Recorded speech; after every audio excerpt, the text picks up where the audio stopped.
Let's talk about 11 mistakes in the Naruto anime, and these are gonna be actual mistakes. No bad animation and weird frames when you pause the anime do not count as mistakes because those are made on purpose. Also, censorship of violent scenes or otherwise are also not gonna be counted as mistakes because those were also on purpose to make the anime more palatable for younger audiences. And I've made an entire video about this topic already, so you can watch later. Now, let's start off with mistake number 1, the Kazekage's clothes, because if you remember correctly, back in Naruto Part 1, when the Kazekage, quote-unquote, because it was actually Orochimaru in disguise, showed up in the Chunin exams, his Kazekage robes were white and blue. But that's a big coloring mistake, because the Kazekage clothes are not blue, they are green. He is from the Land of Wind, the leader of the Sand Village, therefore his clothes should be green. It makes much more sense for the Mizukage to have blue clothes, because he is the leader of the Land of Water. Now, even in Naruto Shippuden in the Kazekage rescue arc, we see Gaara with those blue robes, which are wrong, and this mistake is corrected later on in the anime when we see Gaara in the 5 Kage Summit arc, because now the Mizukage is showing up as well. Oh, I guess we have to give Gaara the actual green color, otherwise it will be weird if he has the same color as the Mizukage, but that was a big mistake. We see in the manga that the Kazekage has always had green robes to represent the Land of Wind. Now, this choice was definitely a conscious decision, but I am counting as a mistake because they actually changed it later on in the anime, therefore they regretted what they did, but they probably did that because blue would contrast much better than green with red, and the entire contrast in that particular scene was with Hiruzen, who was wearing the Hokage robes, who were red and white, and therefore the red would contrast well with Orochimaru's blue Kazekage robes. It would look cooler than green because red and blue are opposites, but still, should have been green. Number 2, the Edo Tensei eye. So, when Orochimaru brings the first and second Hokages back to fight Hiruzen, they actually look like normal, living people. Their eyes look absolutely normal, and there seemed to be nothing really wrong or weird about them. And then when we go on to the war arc, every single Edo Tensei has dark eyes instead of white eyes. This really symbolizes that, okay, these people do not belong to this world, they're dead, they should not have been brought back because this is messed up. But Tobirama and Hashirama were fine in the Chunin exams. However, this is not the case in the manga, because in the manga they do have the black eyes, just like they would eventually get black eyes in the war arc. However, for whatever reason, the anime chose not to do the black eyes, and this was a conscious choice. It's not as though they forgot in a couple of scenes to do the black eyes, because I guess you could make that mistake and it wouldn't be that big of a deal. But no, in every single scene they have white eyes, so this is definitely something that they chose to do. Why? I have no clue, because it really differentiates Edo Tensei characters, and they look really cool with the black eyes. Pretty dumb decision by Pierrot Studios. Number 3, Itachi's Mangekyo Sharingan. So the first time Itachi comes to the Leaf Village after he left and attacks Asuma, Kurenai, Kakashi, and then Gaiush arrives, I suppose, later on, he uses Tsukiyomi against Kakashi, and that's obviously a Mangekyo Sharingan ability. Now, when you watch the anime, you get the impression that the Mangekyo Sharingan is just a fancy name for a more powerful version of a Sharingan ability, because Itachi's Sharingan looks exactly the same with 3 Tomoe. They just do a weird montage with all those Sharingan eyes kind of flying around as though it's an illusion that's about to take place, and it just feels very weird because I suppose that's the Mangekyo Sharingan. Obviously, it's not the Mangekyo Sharingan. Everybody knows how Itachi's Mangekyo Sharingan looks like. However, when Kishimoto was drawing that scene in the manga, he hadn't yet finished the design for Itachi's Mangekyo Sharingan. So you can see that when Itachi is using the Mangekyo Sharingan against Kakashi there, you never see Itachi's eyes. It's out of focus or too far away for you to see. And that's because Itachi's eyes had a different shape that Kishimoto hadn't figured out yet, but in the anime, instead of doing what Kishimoto did and just not showing the eye, they show the eye and it's just a Sharingan, which looks weird. Also, it is kind of cool that the first time you see those abilities, you don't see what the Mangekyo Sharingan looks like, and then we get the actual reveal in Sasuke's flashback. It's really impactful. Number 4, and I love this scene, but the anime kind of screws it up a little bit. The first time Naruto uses a Rasengan properly, he lands it on Kabuto, saves Tsunade. Everybody knows that's an epic scene, but it looks like Naruto landed a Chidori on Kabuto in the anime. Lightning comes out of Naruto's hand when he is Rasenganing Kabuto, and it really looks like a Chidori. What can I say? They kind of messed the animation up here. Maybe they didn't have the budget to do a Rasengan blow or anything think they had the Chidori blow prepared, but you can obviously see that in the manga, it looks like how a Rasengan blow should look like, the swirling chakra, spinning very rapidly behind Kabuto and all that. But in the anime, it just looks like lightning all of a sudden. I don't know how to learn Chidori, man. Number 5, Kakashi's reverse Mangekyo Sharingan. So there's a point in time during the Kakashi versus Sasuke fight in the 5 Kage Summit when Sasuke uses the Susanoo arrow against Kakashi and Kakashi has to Kamo it away so he doesn't die. He uses his Mangekyo Sharingan for that. But the colors of that particular scene in the Mangekyo Sharingan are reversed. His pattern is red and the outside of the pattern is black, which is supposed to be the other way around. And that's kind of a weird animation mistake because that scene lasts for a little bit and they just kind of let it go for a while. It would be one thing if a particularly quick shot was done in reverse colors, but the entire thing, nobody said anything. I mean, obviously they noticed, but they just chose not to fix it because it would probably be too expensive or whatever. Number 6, and this is an absolutely convoluted mistake that involves the manga and the anime. Obito's arm color. Now this begins when Minato and Obito fight during the Nine Tails attack, and Minato destroys one of Obito's arms. Now a lot of people say that there's a mistake in the anime because Minato destroys Obito's left arm, which is not the arm he was supposed to destroy because the Zetsu arm is the right arm, so that's the arm that kind of melts away when it's destroyed and all that. And it looks like the arm gets melted away when Minato lands the Rasengan. So it was supposed to be the other arm, the arm that was crushed by the rock all the way back in the day, and Obito got half of a white Zetsu body to replace that part of the body and that arm that was destroyed by the rock. But that's not actually true. That was not an anime mistake because in the manga, Obito also loses his left arm in that fight. And he does look like it's supposed to be a Zetsu arm, but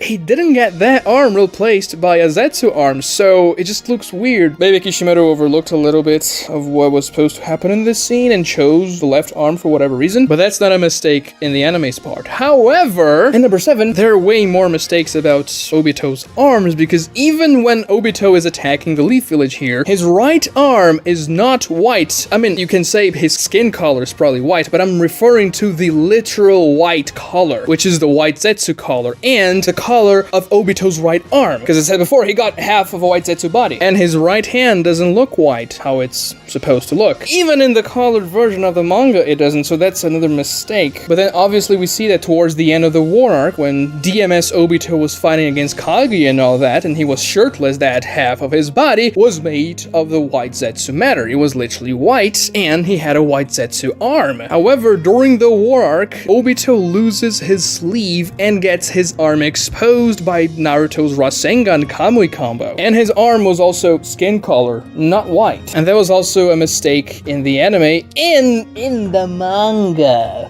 So a lot of mistakes here regarding Obito's arms. And the worst thing is, his left arm, which was blown by Minato and was his normal arm when it was blown by Minato, is never replaced by a white Zetsu arm. It never turns into the white color that's supposed to be the white Zetsu color. When we see DMS Obito shirtless, his right half is white Zetsu, but we see his left arm is pretty normal, even though his hand literally fell off during the fight against Minato. So yeah, a lot of inconsistencies here. Now continuing with Obito, number 8 is going to be Obito's scar, and it being on the wrong side of Obito's face. Like, Studio Spira literally forgot that Obito got half of his body crushed on the right side, not on the left side? That's really weird. But what if I told you that the mistake was not the side of the scar? Because yeah, everybody knows that Obito has the massive scar on the right side of his face, and then all of a sudden Obito has a scar on the left side of his face when he is in bed and hurts and he's taking care of Five Zetsu and Madara. But that left side scar is also present in the manga, and that's not a manga mistake because of course half of Obito's body was crushed by the big rock in the beginning and then he couldn't move anymore. But after Kakashi and Rin left, the entire cave collapsed on Obito and several other rocks hit him as well, hurting the other side of his body. It was just not as catastrophic as an entire massive rock falling on the right side. So one of the rocks fell on the left side of his face and left a scar there. In the manga, you can see that's not a permanent scar. It's like a bruise and cuts, but definitely not a deformation on Obito's face, and that's the mistake the anime made. It made it look like that scar was there to stay, that was kind of like the scar he got on the right side of his face, which is not. It was supposed to be bruises and cuts, but instead it looks like what he would eventually get from the rock falling on the right side of his body, which is a mistake of the anime. anime, because if you don't convey the proper meaning of that scar and you make people think you made a mistake and confuse the side of Obito's face, that's pretty bad. Number 9. Madara's Rinnegan mistake. So, when Madara's fighting against the Alliance and everybody is hyped because Madara's stomping a lot of background characters, Onoki eventually thrusts Madara upwards and Naruto lands a Rasengan on him, but Madara uses his Susanoo, blocking the Rasengan, not taking any damage, and counters the attack. Now, before he activated the Susanoo in that scene, Madara was only using his base 3 Tomoe Sharingan. He was evolving his eye slowly during the fight. However, in the anime, there's a brief scene right when Onoki is thrusting Madara upwards that he looks at the quote-unquote camera and his eyes depict the Rinnegan. He wasn't supposed to have a Rinnegan there, guys. He was supposed to have a 3 Tomoe normal Sharingan. Now, because Madara is usually drawn with the Rinnegan in the entire series, the animation probably made a mistake and they figured, oh, okay, this is a Rinnegan scene, because most of the scenes are going to be Rinnegan scenes anyway. And it's a very quick scene. However, there are a decent amount of people who notice this mistake the first time they watch it. They're like, oh, was that the Rinnegan? What the hell? Which kind of gives the surprise away when Madara eventually uses the Rinnegan in the fight. Now, the first time I watched that episode, which is episode 322, the best Naruto episode, I was watching it right after it came out, and I caught it immediately when the mistake was made. I saw the Rinnegan and I'm like, oh, he was not supposed to have the Rinnegan here, because I tend to look a lot at characters' eyes, especially Uchiha's, because their eyes are just cool to look at, and I saw the mistake, and a lot of people do. People that don't know the Madara's gonna have the Rinnegan, and they are really confused, so I understood it immediately. Oh, okay, this is an animation mistake, because after that brief Rinnegan glimpse, Madara immediately changes to the EMS with his Susanoo, and that's just an unfortunate mistake that kinda spoils things for people that pay close attention to the story and what's unfolding, and especially in this scene, because a lot of attention was drawn towards Madara's eyes beforehand when he was trading blows with the Alliance. His eyes were glowing, looking at all sides. It was really cool, so people were encouraged to pay attention to Madara's eyes, and then when you see the Rinnegan, you're just like, oh, okay, he's weird, man. I didn't know he was